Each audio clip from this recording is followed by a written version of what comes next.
વડોદરા મહાનગરપાલિકાની દબાણ શાખાની ટીમ દ્વારા ગોરવા વિસ્તારમાં દબાણો દૂર કરવામાં આવ્યા હતા। આ દરમિયાન સયાજગંજના ધારાસભ્ય કેયુર રોકડિયા સહિત વોર્ડ નંબર 8ના કાઉન્સિલરો ઉપસ્થિત રહ્યા હતા।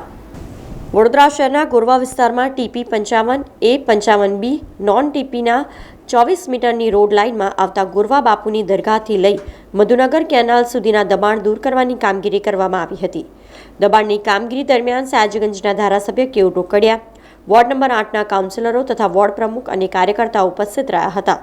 ગોરવા બાપુની દરગાહથી મધુનગર કેનાલ સુધી 24 મીટરની આખી રોડ લાઇન છે ખુલ્લી કરવાની કામગીરી કોર્પોરેશનના માધ્યમથી કરવામાં આવી રહી છે। આ રોડ લાઇન પર નવો રોડ બંને બાજુ બ્લોક સાથે બને એના માટેનું આયોજન થઈ ચૂક્યું છે, જેનું વર્ક ઓર્ડર પણ અપાઈ ગયો છે, જેથી આ રોડ લાઇન ખુલ્લી થતાં રોડને નવેસરથી કાર્પેટ કરવામાં આવશે।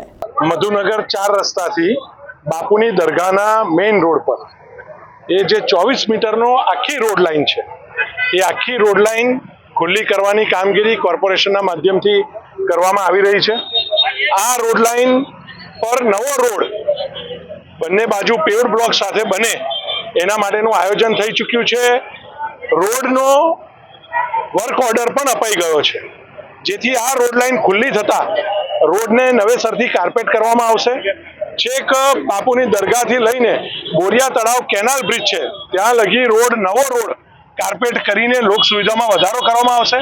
એના માટેની જે 24 મીટરની રોડ લાઇન હતી એ આજે ખુલ્લી કરવામાં આવી રહી છે।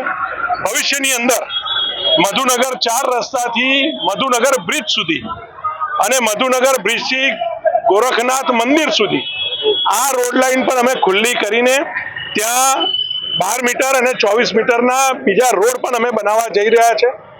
આ વિસ્તાર એ ગોરવાનો મધુનગરનો એ ખૂબ બેકવર્ડ વિસ્તાર જેવો વિસ્તાર દેખાતો હતો।